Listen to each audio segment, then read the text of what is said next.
So the title of the panel is how blockchain technology is going to impact regulation, but another title will be this is the elephant in the room, because it can take just one wrong decision by Security Exchange Commission and we're going to have a shock worse than the 2008 collapse of the whole ecosystem. My first question is very, very Canadian, in the sense that Canada has a very evolved ecosystem on the blockchain. However, it doesn't have an equally evolved ecosystem when it comes to regulation. You go to places like Switzerland, or you go to tax havens like Singapore, or even Gibraltar, or other places, and they're way, way more organized when it comes to regulation. As a result, there's a huge outflow of money and opportunity lost to those places. So where do you foresee Canada enforcing regulation? And in what sense? It will be securities, it will be commodities. In what sense the cryptocurrency will be regulated in this country so money doesn't outflow? Addison, do you want to add some money to that? I was looking at you already. Probably the main driver of people moving their companies to places like Singapore is actually tax, not a lack of regulation that supports blockchain. And this is sort of an unfair answer to the question, but I would question the premise of it, which is, do we need it, right? Is that really holding people back? I'm not sure I've talked to anyone who said that we need more regulations and that will make things better, other than perhaps more definition on the securities side. And I think one of the changes that will happen is we'll end up with better definition of where the margins are between securities law and other areas. Because one of the things that we're seeing in the blockchain space now is we've moved from payments into other more creative options. CryptoKitties aside, people are trying to come up with other kinds of models and new ways of doing things, tokenizing assets, coming up with types of securities, sort of tokens that are on blockchains. And these things are challenging securities regulators to figure out what their response is and to give people a good answer of where do other industries and securities begin. And this is being challenged by hundreds of different entrepreneurs and groups in Canada. So I think one outcome is we'll end up with better defined rules in Canada. I would just add that in addition to trying to fit this new technology into the existing playbook, the regulators need to look at how this technology can actually be incorporated into what is our playbook. Oftentimes, this is going to, if we look at, for example, corporate registries, if we think about what ICOs are doing, I've registered for corporations in the past, and we've had to send papers around everywhere, and then you issue shares and options, and it's actually all on paper. Blockchain is going to provide us this technology to go paper-free, go super secure, go super efficient, which will lead to more, effective, prosperous. So I think there's a real opportunity to look at how this technology can be utilized by government regulators as well. I'm going to go one level up and say, yes, I agree with what both of you have said, but I think a lot of times regulators forget, and we forget, what the purpose of regulation is. So what I love about working in this industry is that it allows us to rethink systems in a meaningful way. We actually have an opportunity to use technology to reach the goals of regulation without all of the encumbering regulatory burden that comes along with it. And so I think my advice to regulators is take a second, step back, think about what goals are you trying to accomplish, and then actually look at our technology and say, hey, can we do this in a more efficient and effective way? Yeah, so my background is that I used to be a regulator. So I used to be a prosecutor at the Ontario Securities Commission. So I'm somewhat torn on this debate because we as a firm represent everyone from your 25-year-old developer from Waterloo to the Schedule I banks and exchanges, et cetera, whether they be cryptocurrency exchanges to other types of exchanges. And so it's a very difficult question. I mean, where is it the case that a technology comes around that ends up challenging our most primordial concepts at this fundamental level? And I totally understand the developer and those of the crypto community who want change to occur and regulation to clear at a very quick pace. That being said, I mean, innovation is nothing new in the capital markets, and in fact, we assess the health of our capital markets as to how much innovation we see, whether it's complex financial products, whether it's high-frequency trading, whether it's robo-advisors or what have you. Our securities markets are supposed to be able to move, and our canonical principles in securities laws should be able to withstand whatever creativity there is. That being said, I mean, I do take your point about Singapore and Swiss FINMA. Can there be more done by our regulators to provide that clarity? Because, I mean, we come at this and we have over 60 to 70 ICOs where we're acting as counsel. We act for a whole host of different parties, and the regulation is not clear. The threshold as to whether something is a security or not a security, the question as to if something is a security, how to deal with it on resale, so many questions are up in the air. And we're almost at an impasse in the sense that the governments and many others want to promote innovation. They want to be forward. They want to be part of the international race. They do not want to stifle innovation. But at the other hand is also the other aspect of their mandate, which is to protect investors and to ensure that claims like what we've been seeing in Tezos or what we've been seeing in Plexcoin or what we've been seeing in Recoin, matters where investors or purported investors have been raising serious concerns, that doesn't come back and, you know, the regulators have egg on their face. So without sort of belaboring the point, I mean, when we talk about Canada, I mean, I think that Canada's name is somewhat tarnished, whether it's right or wrongful, I'm not sure, but we have seen the regulators try to be proactive in certain respects compared to other regulators. So in Canada, for example, the CSA, the Canadian Securities Administrators, came out with a staff notice on cryptocurrency offerings, which tried to provide proactive guidance on not only just cryptocurrencies, token sales, but also there's a section there on cryptocurrency exchanges, there's a section there on crypto investment funds as well. So they did try to get ahead by giving some guidance in that space, which is far more instructive than what we've seen in the States. I mean, what have we in truth seen come out of the SEC other than regulation by enforcement? And I don't mean to say that by any way as an indictment on the SEC, but the only proactive guidance that we've been receiving is through the Dow decision, through the investigative report, or through enforcement action in Recoin, or through an investor warning on celebrities endorsing ICOs, et cetera, et cetera. So I want to interject here for a second, because even before, in the panel before, in many of the talks we heard today, we think about these cryptocurrencies, but the blockchain goes beyond the concept of cryptocurrency. The blockchain, especially the way that was introduced by Ethereum, that was a revolution. It speaks about privacy, it speaks about security, it speaks about digitization of assets, of identity.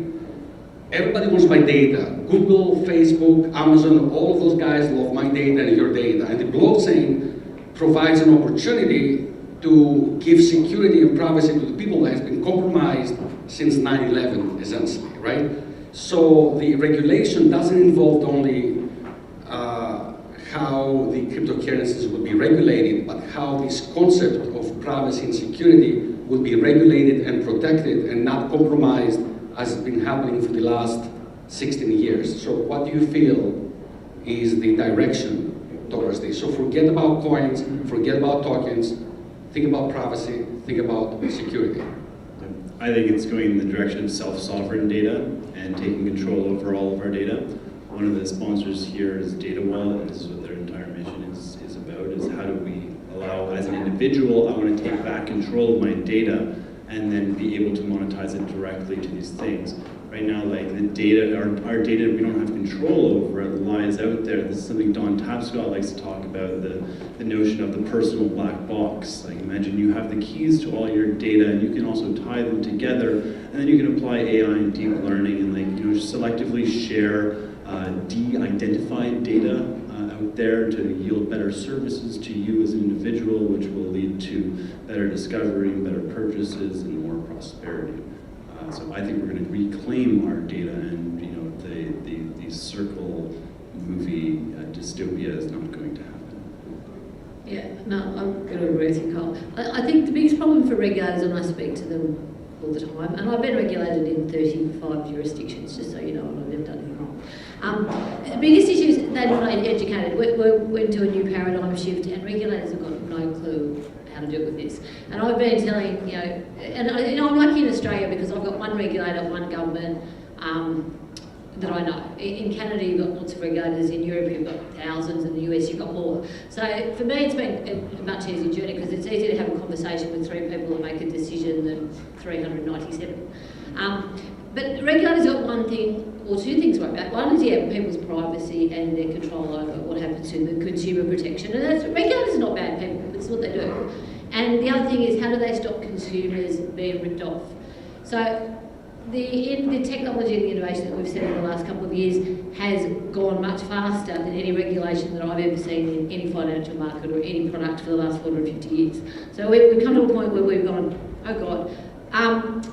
I don't think they have, like in Australia we've opened a sandbox, and I think Canada's been quite good as well. I encourage all regulators now, I'm going off to Mauritius next week and they're opening a sandbox. So that's a really good start. You get regulators to open sandboxes and you get them to have a dialogue with the industry, because for me, we have to do this together. It's not about industry going, you're really bad and we don't want regulation, because regulation is actually not bad. I mean, and if you say the price of Bitcoin and everything else, it's gone up because regulation is adding credibility. So I think regulators need to work with industry and we need to work with them, and we all work to work with governments and things like sandboxes, and regulators talking to each other would be a really good step, because that's number one thing I find is they don't pick up the phone to each other. Regulators didn't make Bitcoin. Technologists made Bitcoin. And people can try to make these regulations, but it's not going to affect the reality of the technology. And is it even a good idea? We don't have a Canadian email bureau or board that oversees email. And yet everyone in this room uses email every day. It's the #1 business tool in Canada. It's how we all communicate. Where's the Canadian email agency?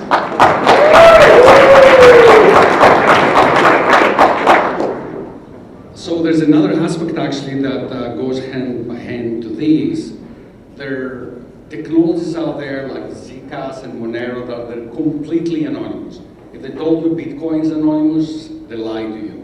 But there are technologies that there's nothing you can do, even if you want to regulate, because you cannot track them down. And more recently, Ethereum introduced the zero-knowledge stacks, so they'll be able to implement anonymous contracts and so forth. So how do you regulate this kind of like beast? Or how do you handle it? Yeah, I mean, it's an issue. I'm not too, in truth, familiar with all the details of that, but I think cases like the Silk Road Trilogy involving Mr. Albright and others show that the myth of the dark web and the use of virtual currencies to shed or to shield one from the force of the law through one's anonymity was a farce.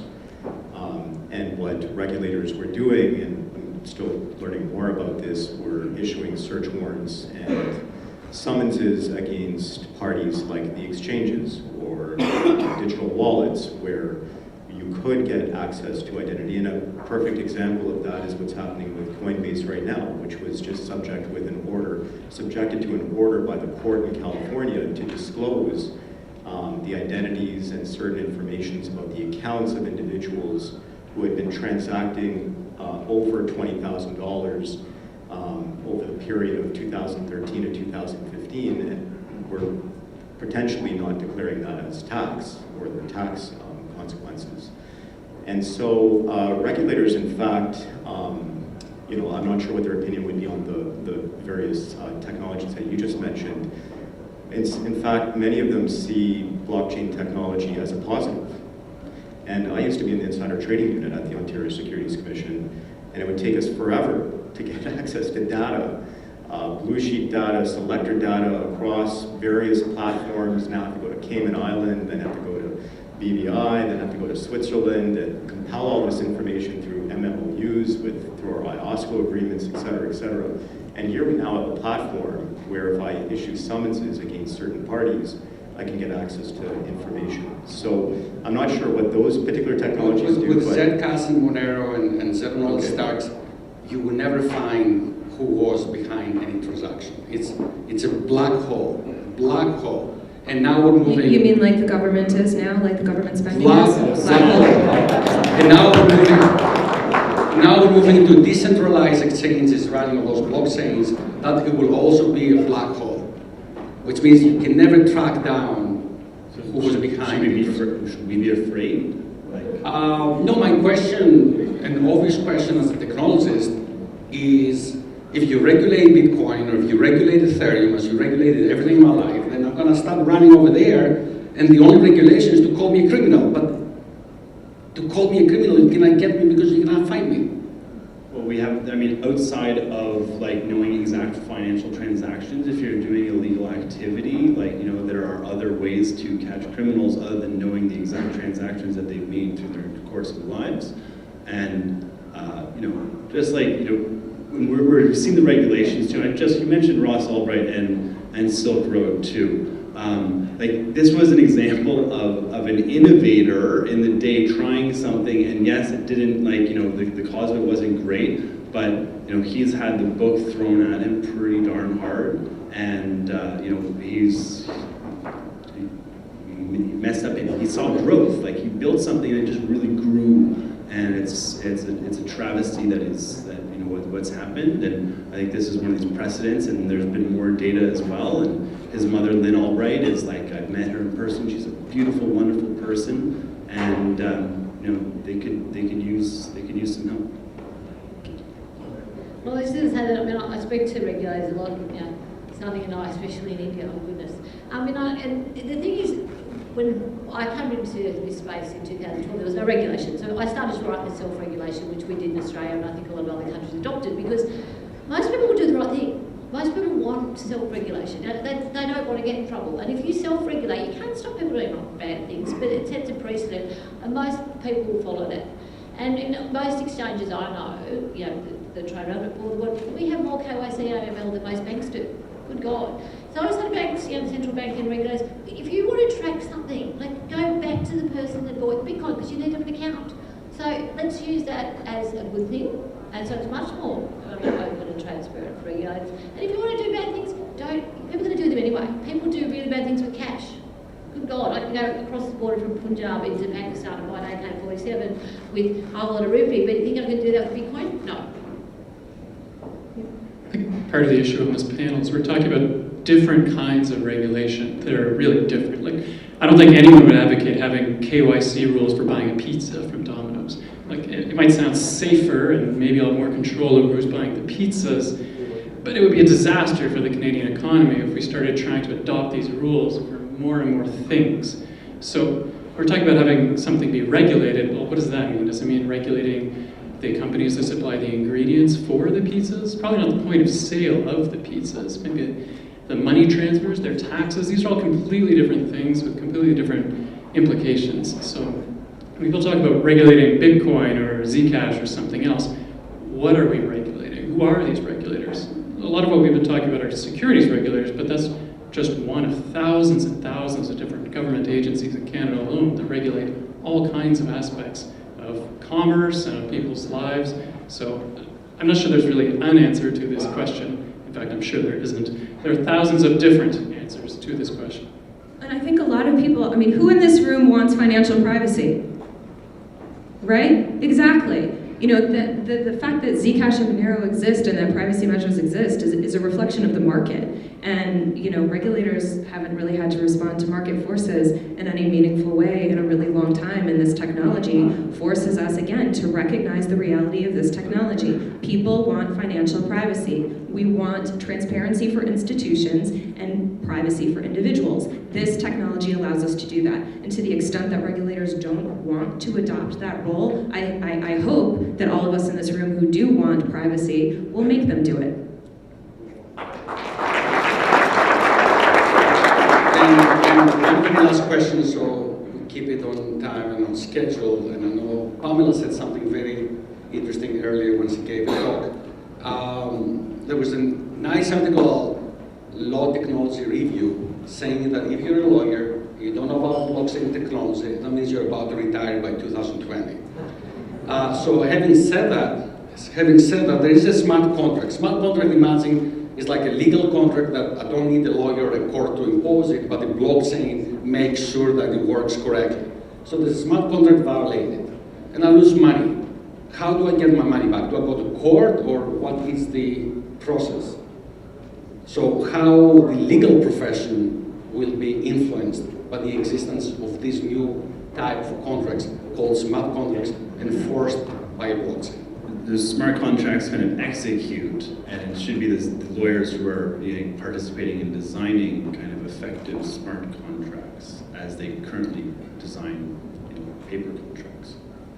In the world of Ethereum, a smart contract is simply a computer program. So for those of you lawyers in the room who are like, oh no, I don't know about smart contracts, it's not a legal contract. It might be, but it might not be. It's simply a software program. And so, it really depends on who the parties are, if they're known, and all of those sorts of issues. Yeah, so let's posit in our mind a distinction between smart contract as defined by Ethereum, which I call smart contract code, and then you have a distinction between a legal contract, which either in part or in whole is memorialized in code. And so we're talking about, to your question, the latter, okay? So now the challenges with smart contracts are multiple in terms of how do you enforce on that. And we're actively looking at this because there's a number of legal questions that are engaged with smart contracts. So first and foremost, the enforceability. Okay, does a law, our jurisdiction or other jurisdictions where smart contracts are being affected, would it recognize digital signatures, or does it still require wet ink signatures? When we talk about a smart contract, we often in Canada and other jurisdictions say an offer, acceptance, and consideration in order to make a contract. Critically, a part of that is whether there's a meeting of minds amongst the parties, that they understand what they're accepting, they understand what they're offering. Can one say in good conscience that two parties who do not understand code, where the contract is in part or entirely written in code, can that element of the smart contract, the enforceability aspect of it, be said to have occurred or arisen? So these are all fundamental questions, and others. Let's not even get into jurisdictional issues. Let's not even get into what happens on bankruptcy or tax issues, et cetera, that a party does need to have fleshed out before one really goes down that road of going live with the smart contracts as I defined it. I just want to add one quick thing. For those of you in the audience who are actually building smart contracts and you're entrepreneurs, you have companies in this space, I strongly, strongly recommend that you add an arbitration clause to your terms and conditions so that you can limit jurisdiction and decide where you want your disputes to be heard. If you don't do that, then you could end up in court in every single jurisdiction where your clients are, and especially if you don't know where they are, you really open yourself up to a ton of risk. It's really easy and low cost for you to add an arbitration clause that says, no, we're not actually going to go to the US and deal with 50 depositions. No, we're going to deal with any disputes online, documents only, and you can actually do this in a legally enforceable way if you educate yourself about it. So you do want to choose your own jurisdiction. You want to designate those jurisdictions. Yeah, I'll just add on that. I don't think there's many coders that are lawyers and lawyers that are coders, so we've got a problem to start there. And I think smart contracts is an interesting word. I don't think they're either smart or contracts. They're mechanically execution of two parties coming together. So when we get coders to be lawyers and lawyers to be coders, they need to do a lot of work on that because the questions on both sides of it that are just huge. Loretta, thank you for flying all the way from Australia today. She literally got here 5 minutes ago, so 5 minutes before. I wouldn't have missed it for you or something. This must be a shock of the weather. Thank you so very much for coming. Thanks, Sunny.